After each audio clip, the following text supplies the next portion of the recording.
Станува збор за волшебни народни приказни, снимени и собрани исклучиво на теренот на Струмица и Струмичко. Во оваа книга има 21 волшебна приказна, кои се запишени во Струмица, Добар дел, во Петралинци, во Старо Балдовци, во Дражево и во еден голем временски период од 1970 година до 2019 година.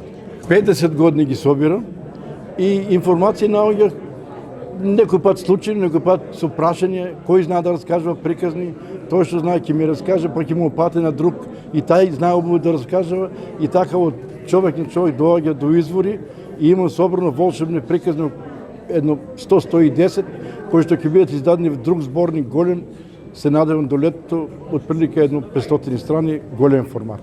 Насловот дојде по приказната Девојчето со златно срце, една прекрасна бајка која што ми ја раскаже една жена од Петралинци, а таа жена се вика Дана Станојска.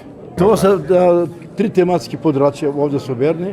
Една тема е лошата макеја и покерката, другата тема е неблагодарниот син и третата се обични бајки, волшебни приказни, кои што мене лично ме воодушевува и со длабочината на исказот и со нарацијата на содржината. Тешко ли е да се дојде до еден ваков материјал? Тоа да ви кажам право, не е лесно. Сега не е тешко, но и тоа не е ни лесно.